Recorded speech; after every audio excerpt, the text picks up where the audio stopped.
Sanches, sou desenvolvedor de software livre. Estou envolvido com software livre como usuário inicialmente a partir de 2003, meu primeiro ano na faculdade, quando entrei em contato meramente por interesse técnico. Depois entrei em contato com os textos do Richard Stallman, entendi que existia uma razão para tudo aquilo que a gente estava vendo, não simplesmente uma razão técnica, mas também uma motivação política para a existência do software livre, e comecei a me envolver como desenvolvedor de software livre por meio do projeto Inkscape. Então, desde 2007 sou desenvolvedor do Inkscape. E hoje em dia trabalho profissionalmente como desenvolvedor do Inkscape, recebendo um salário para desenvolver software livre.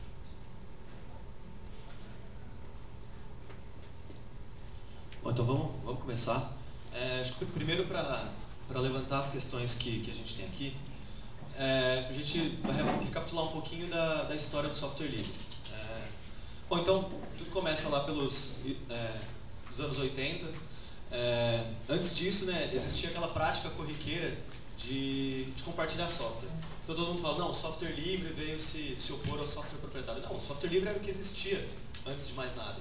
E depois do software livre começou, que nem tinha nome, né? O software livre era chamado software, porque era o único software que tinha, que era efetivamente livre, porque as pessoas não tinham uma licença, falava isso, mas as pessoas compartilhavam, trocavam em listas de discussão, enfim. Você comprava um hardware, o fabricante te dava o código-fonte, você modificava o código como você queria para atender as suas necessidades.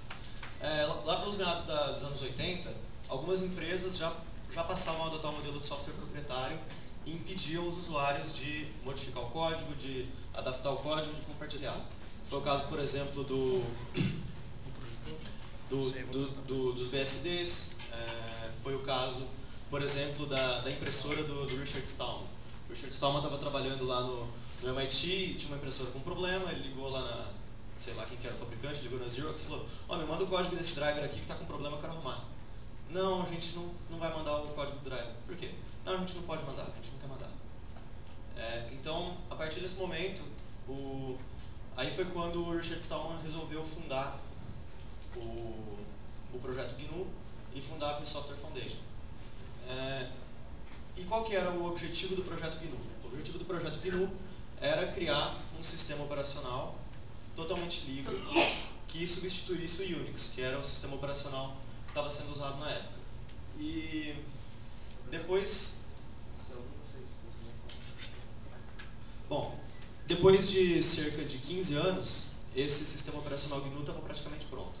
Tinha um editor de texto, que era o Emacs, tinha um compilador, que é o GCC, tinha um depurador, GDB, tinha uma biblioteca, que era GNU libc, alguns programinhas, tinha um programa de xadrez, enfim, tudo que um usuário de computador típico da época precisava.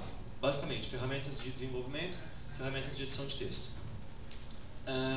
Então, quando o projeto GNU foi criado, ele tinha em mente, e houve um planejamento para que fosse um substitutivo total do sistema Unix.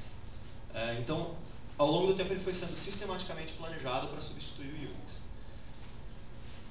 Até que chegou um momento em que estava praticamente tudo pronto e faltava uma coisa, o núcleo do sistema operacional. O núcleo do sistema GNU é o HURD, e ele é um núcleo que adotou algumas decisões arquiteturais que o tornaram tão difícil de implementar que até hoje ele não está pronto. Quase 30 anos depois que o projeto foi iniciado, ele ainda não está pronto.